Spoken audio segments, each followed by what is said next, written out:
Hey everyone, me Kevin here. So Joe Biden just talked about Afghanistan. I want to give you a breakdown of what he just said. So first, he started off, and I'll also talk about what he didn't say and some of my thoughts. But anyway, he talked about how we have evacuated 11,000 individuals so far from Afghanistan via charter flights and military evacuations.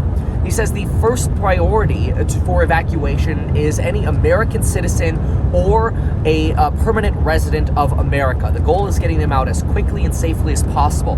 He's also got a priority of evacuating citizens and staff of NATO allies. So, for example, we've had convoys helping the French get their citizens over to Kabul and then out, Kabul's airport. 11,000 individuals have been evacuated within 36 hours. Joe Biden characterizes this as a heartful and painful transition. He says that this transition would have happened no matter what at some point, that the images on TV are heartbreaking. For example, there have been pictures of babies being passed over barbed wired walls to military members to try to protect babies. It's terrible what you see. But anyway, Joe Biden then moves on to give a warning. He says, look, a lot can still go wrong, and we're specifically going to talk about some of those threats and what could go wrong in just a moment. But first, he says what he's doing with folks who are flying out of Kabul's airport is they're flying people to processing stations in the Gulf, Central Asia, and European locations. And then in these processing centers, they're going to conduct security and background checks, because obviously one of the fears is that, well, what if there are insurgents potentially Trojan horsing into these plane rides out to processing centers and then basically trying to get into America or Europe or whatever.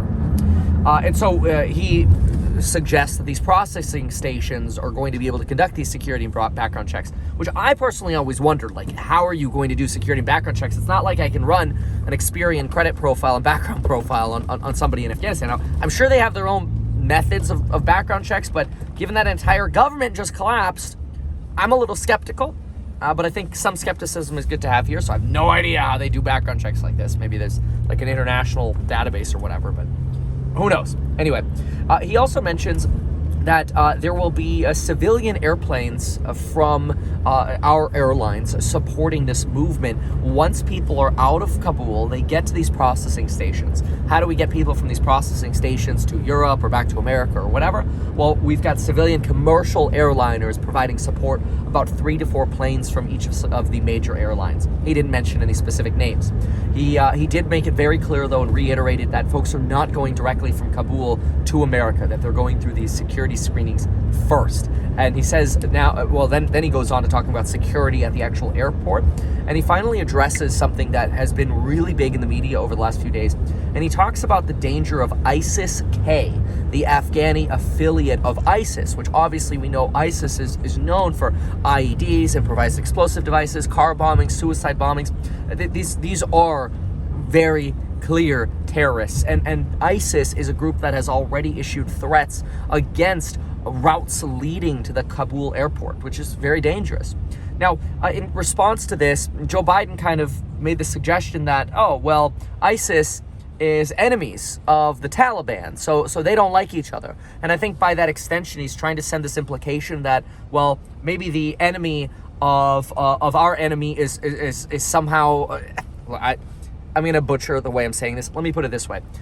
In simple terms or simple words, he's basically trying to say, hey, if the Taliban don't like ISIS and ISIS don't like us, then maybe the Taliban and us can work together. Now, he didn't directly say that, but that was kind of the implication, and I thought that was a little weird.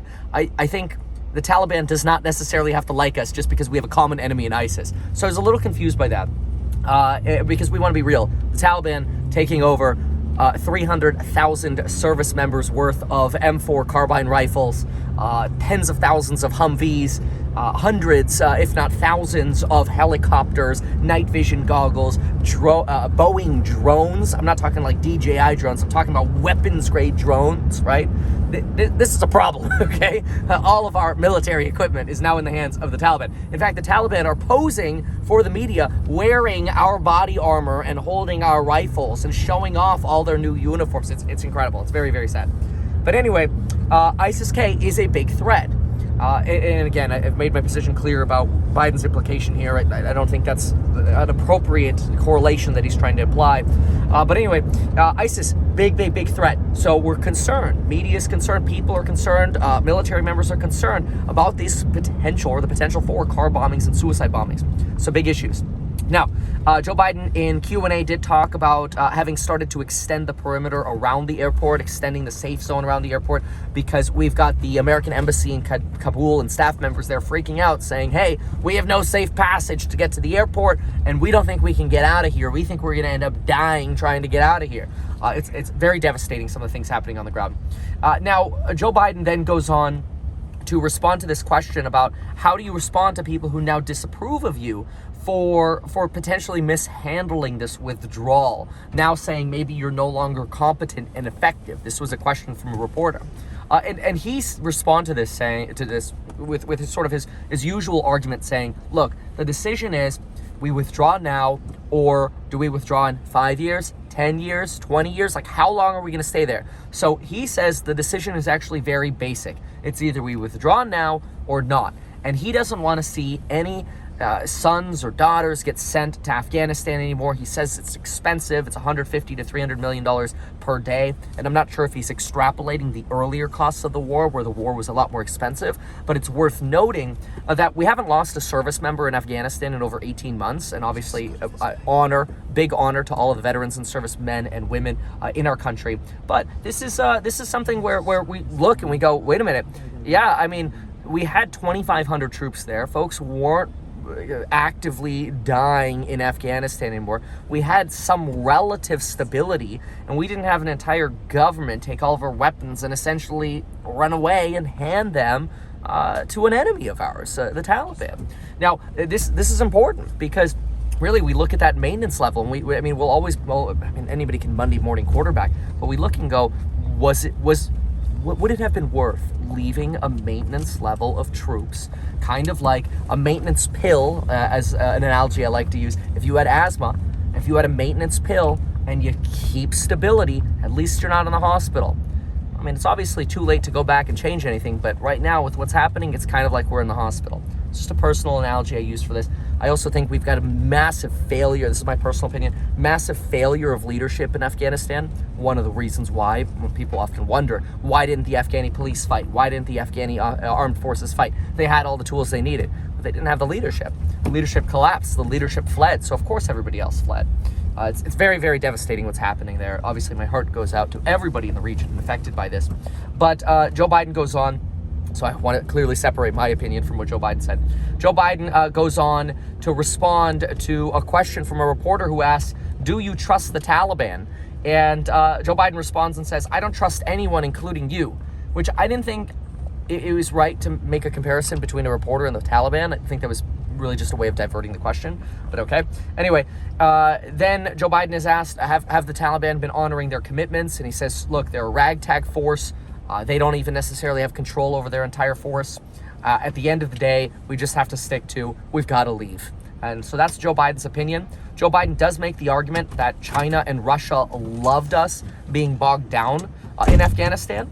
I am concerned about that conclusion. I actually kind of think China and Russia are glad that we're gone, because it gives them an opportunity to help fill the power void or that power vacuum in the region. So I have a little bit of a different opinion from Biden on this. And as Biden was walking out, he was asked, would he consider sanctions against the Taliban? He said yes, but it depends on circumstances.